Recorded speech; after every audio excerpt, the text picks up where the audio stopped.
How are we so far? Are we good? Yes. Right. My presentation this morning is we're going to talk a little bit about the history of spiritual spaces. We have a spiritual space that is called the church. And I'm talking here spiritual Baptist. So we're going to talk some Baptistness now. Amen? We're going to get on into some Baptistness. We have the space called the church. We are all here right now in this church. But within the church, there are spaces, particular spaces in the church. And what we're going to look at is how did we come about with some of them.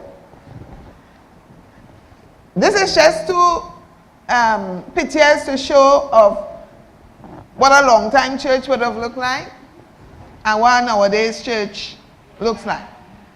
So we can move on from that. Move on from that. We come back. Right. This is just some reading that I put here. You all don't have this, but as we said, if you have your email address, you can leave it and we will send the PowerPoint to you. One of the things we would want participants to do at these seminars is to start writing down stuff. Start jotting down notes. When we have everything just typed out, sometimes we just go and we put it down, we know where we put it. But something about writing will help you or should help you to remember. So this is just some stuff that I found and I felt I wanted to add it in. And this man, Ashram L. Stapleton, that's my uncle. That's my father's brother. And in doing my presentation, I felt that I wanted to use some of his material. So go up. Go ahead. Go ahead. Right. Now, before the Prohibition Act was enforced, in the early years of the Spiritual Baptist Church, there were not as much churches as we know now. People used to keep prayer groups and things in their backyards, under their houses, in their living rooms, that kind of thing. And those prayer groups turn into prayer meeting. What is the difference? A prayer group will meet to pray. When you turn it from a prayer group into a prayer meeting, then you would have what we call church. As a matter of fact, long time that's how they used to refer to things. We having a prayer meeting by Mary. We having a prayer meeting done by mother this one, right? In the Bible, Peter and they used to have prayer meetings when they would go from house to house. And I use the reference from Acts chapter 2, verses 46 and 47. Baptism and other religious practices used to take place in people's houses in those days. With the passing of the Prohibition Ordinance, spiritual Baptists, we now had to, or they then had to find new ways to worship because they wanted to continue worshiping God the way they knew how. Moving on. Right? And this led them to, they had to migrate into the forest. They had to go into forested areas. And there in the forest, they then built what they call camps. Now, these camps had to be able at any moment, at any minute, to be broken down and to move. Because once the police found them, they had to move from there, either go deeper into the forest or move to another forest. But the thing about it is when they moved with their camps. Right? And so they had to build it with material that was very easy to move from one place to another. Now this is an example of what a camp with a thatched roof and a center pole may have looked like. I'm not saying that this is an actual one, but this is just for you to be able to visualize what it may have looked like. This is what it looked like. And this will take us now into, I want to talk about the center pole. Now, a lot of things were given by faith. And there were some things we had to come up with methods to use in order to be able to do what we wanted to do. And so the history of the center pole is one that is unique to us spiritual Baptists because it was created by us to hold up the roof. Now, so let's walk through that.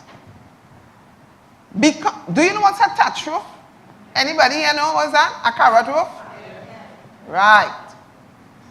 Right. So that was the roof that they used to build. They used to weave the carrot leaf, in such a way so that rain would not come in. But they had to find a way to tie it. For builders in here would understand what that means. Tie it so that the roof had to be able to hold on to something so that it will not fall apart. And when they did that, they had to erect a pole in the center to which if we look at the picture just now, while I'm talking so we understand. So you see all of this here, it had to connect somewhere or else it could not hold up. Yeah? So that this pole was really important. And that is how the center pole came into existence. As time went by, what we understand about the center pole is that because it was there, it was considered then to be the strongest part of the church. Because no pole, no roof. Yeah? And because of that, the practitioners started to adorn the center pole with vessels. And the center pole then became what we call today and understand as the bounding center. Do you understand why it was called the bounding center? Yes? No? It was called the bounding center because it was what held the roof. That is how it became the bounding center. And when it became that, in a physical way, it gained some spiritual meaning because the vessels that were put there were put there to represent all nations.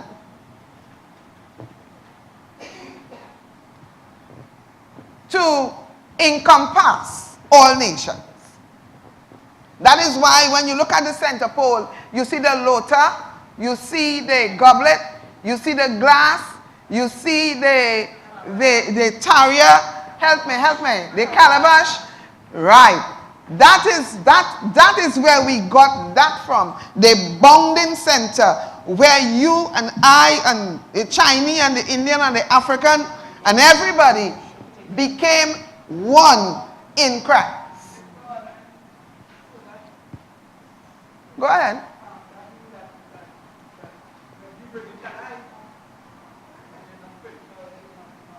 What, the center pole? Well, yes, it was made a spiritual space out of necessity. It was made a spiritual place out of necessity. So if it is that you're wondering Could God give you a center pole? Yes, he can. Yes, he can. Because it existed, because it exists, because it has a spiritual significance of something that started off as a physical thing that became of spiritual significance. Yes, you can get that. Now, I want to talk a little bit about center pole again. I have heard, and I don't know if you heard it, that people say that the center pole represents the penis of the church. Can I fix that? A spiritual God does not need a physical penis to reproduce. Penis is for man and woman to procreate. God does not need, can I say this as I want to say it, vagina and penis to reproduce spiritual people. That is not a spiritual teaching. That is a teaching that came from when people don't know what to say but want to look wise. They speak that kind of thing. The sad part of that is they will teach other people who will go out there to represent us and say that. I have heard that all in Barbados. I heard a big thing about that, and people catching power and tell them. The center pole does not represent the penis of the man. God's Holy Spirit is what will draw us unto him. The church cannot, if you didn't believe me, think now, think carnal. The church is a building, a physical building, concrete. How can a center pole interact and have intercourse with this building? Even if we want to think of it on a spiritual level, you see, the thing about it is we have to move the church from carnal to spiritual. God, in all his wisdom, does not need a physical act as that to produce the church. The church is called the bride of Christ. God, Jesus, is the bridegroom. Why is the church called the bride? Many things in the Bible is given a male reference. Most things, But the church is called the bride. Why? Because the church reproduces. And anything that reproduces is of a feminine nature. Have you ever planted a tree? And it ain't bear nothing. Nothing, years and years and years and years. You ever say that's a male pawpaw there, you know? That is a male whatever tree. You know why they identify it as male? Because it has not borne anything. So that when Christ referred to the church as his bride, when we come and we join the church, what we do is we enter covenant into union with God in marriage to God. Let me say that. You see, just how when you go up, you say, will I, Harry, take Mary to be my lawful wedded wife? And you say, I do. When you go to the Jordan Bank, well, I don't know for now, but before, when you get there, after you're done set up whole night, candles burn your whole night, When you reach down there, the leader going to ask you now if you're still intend to go. And you saying, I do, or I endeavor so to do if God, whatever you say, covenant and marriage taking place there. You entering now into covenant with God because you speaking it now. You see, whole night we could have assumed that you want to baptize. But when you get there, you have the opportunity to say, see, me baptizing, now my mother will make me come. I baptize him because I find Shabbat Lester, he look real handsome, and I feel if I come up baptist, he will like me too. You understand where I'm coming from? But when you say, I don't know what people say, but in our church you say, I endeavor so to do, if God be my helper, you would have entered into covenant and union with God. Amen? And I looked at some people's research, right?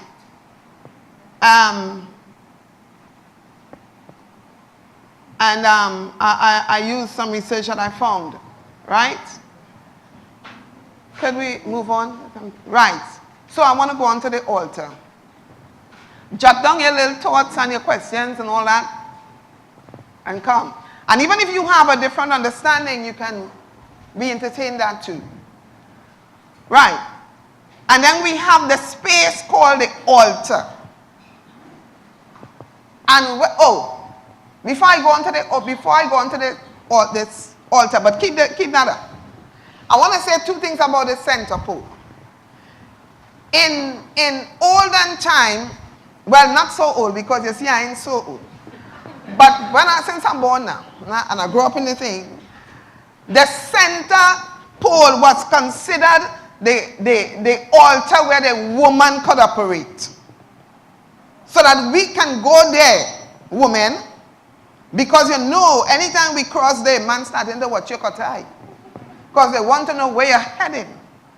Because anytime you decide to head up there, them heading down. So it was a place where women were free to operate. And one of the most significant things about the center pole, apart from it representing the bonding center and where we all meet as one in Christ and all of that, that's a place where spiritual battles used to be fought. The center pole was a place where you could understand if somebody is a builder or a master builder. Center pole was a place where masters met and they engaged in spiritual activities. Some used to be for edification of the church, and others was to just test each other to see where you make up altar, what you know, how much you know, and most of all, if you know. Right. Yeah. No question is a stupid question. Question. You say that it's center pole, right? I have not issues, but I had questions before because I newly converted into the Baptist faith. And what I'm saying with the center pole, in the center pole, I had a problem in why it is we go to the center pole. Why we go? Yeah. And then we say now, in days gone by, we meet in the center pole. This was the strong point where we have all the vessels and things in the center pole. It was a strong point, a holding point, where everybody could assemble and spiritual activities take place. Mm-hmm. But now in evolution now where we have these corners, where we strengthen the strength of the building of the house, mm-hmm. that is on the corners. Mm-hmm. Why it wasn't really transferred, that strength of the center being in the corners instead of the center. I don't know if I get any question. Why is the strength of the house now? Still remain the same, the center pole, and not by the corners, strengthened by the corners. You mean why the church does not change? Has not changed? Yeah, the center pole. Oh, I like that question. No, the church does not change the center pole. And I hope I'm coming your way, right? Because we have to understand that what is spiritual, and what is carnal is carnal. Now, when we get to a place, there must be a meeting point. There must be a mutual ground. There must be some place where we can all come as one. Where, you see, when we reach to the center pole, you could be leader and bishop. I could be nurse and sister. But when we get there by the center pole, that is a place where we could walk, spirit walk. You see, hold on.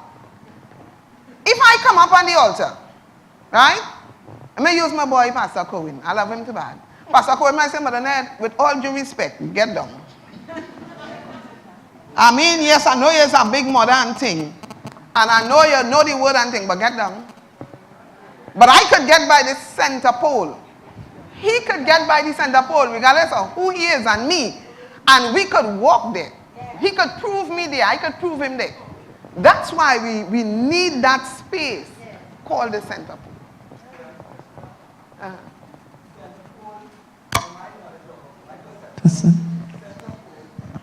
Center pole was there as a meeting point, a meeting place in that time where the strength came in that area. So you're saying it is spiritual, right? This is a spiritual place to meet. But you're saying no. Yeah, it started off as a physical place that turned into a spiritual place of great spiritual significance. So because of that center pole, it remained the same. It remains the same. All right, okay. It remains the same. But what you have to understand is that the strength of the physical church, then the camp, let me go back. The camp, the strength of the camp was in the center pole. So it remained the same.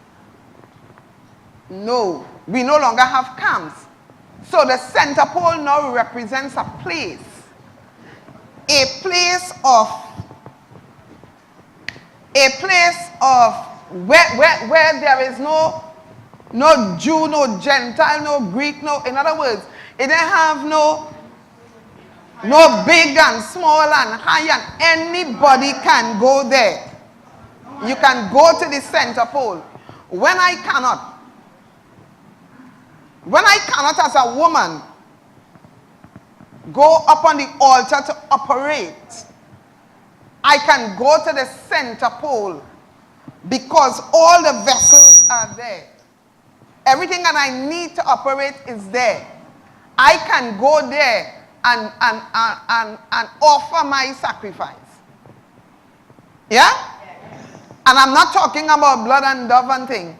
I can go to the center pole and I can offer my sacrifice because as a woman I'm limited. I can't go up where the high priest is. So the center pole is very important. It's very, very important. And another thing, and as I said, let us talk some Baptistness.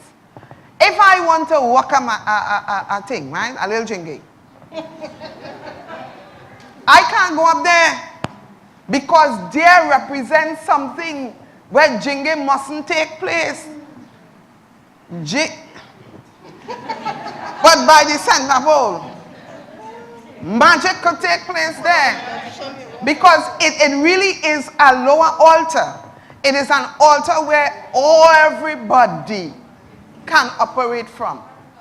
But up there have assigned people because you see, and as we go into that just now, the altar of the church represents sacrifice. The word altar means sacrifice, and it represents the Godhead, and without going into much things, I want to say something for the brother and all of us to understand. In the church, there are two different types of work that takes place. You have the ecclesiastical work, and you have the spiritual work. And the spiritual work is where I will take some oil and some honey and thing, and I will rub down somebody and say something and pull them and stretch them and spin them and all of that. That is the spiritual traditional work. And then we have where the priests, the shepherds, the whomever would go up to the altar, and they are supposed to up there offer prayers on our behalf.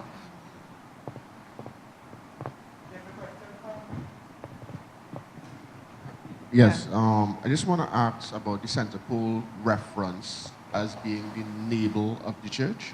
Navel of the church. Right, that's another thing. People say that the center pole is the navel of the church. Now, the thing about it is, as I said earlier on, when we do not understand some stuff, and we do not put plenty things in the church, and that's why we confuse our own selves. Because we want to be so accepted that when somebody asks you, you don't want to be able to say, well, you know, that part of it is, as Teacher Donna said, is a faith thing. So we have to have something to tell them. So we say it's the navel, we say it's the penis, we say all kind of things. That is not really so. It is not really so. The center pole is not the navel of the church. Again, we're using the human anatomy to try to understand that, because we do not understand the real significance of it, so that we call it names from the human anatomy, so that our friends who we want to be so accepted by will understand. And the thing about it is, when we tell them that, because they operate strictly by the book, they're going in the book to find navel, center pole. And when they don't find it, they still think that you're done son your dotage. And we need to preserve our religion, and we need to understand this space in which we operate is a God-given space. We need to understand that. Just one point I want to make, and I think there's somebody else who have a question. We'll move on. I'm too close. I'm in front of the speaker. The center pole, as Mother Ned says, is an altar. And it is the altar where all of us can give ourselves a living sacrifice. That's what Paul says. Okay, we are to present our bodies a living sacrifice. And that's why we kneel and pray by the center pole. It is an altar where we could come with our tears, and where we could come with our pains, where we can commit ourselves, commit our lives to doing God's work. And that is why we need to be careful that we say these things. We come to the center pole and we pray and we ask for forgiveness, and we commit our lives to God, and then we walk away and forget that it's an altar. And it's the altar where all of us can come. Like Mother Ned says, that's the altar where the men of God selected by God to pray, say prayers on our behalf. But there we can bring our own prayers. Okay, and I can tell some people simply, sometimes some people need to be, before they approach that altar, they need to spin themselves out and spin all the sin out of their life at the center before they approach that altar. And that altar and that center pole gives an opportunity to be able to do that.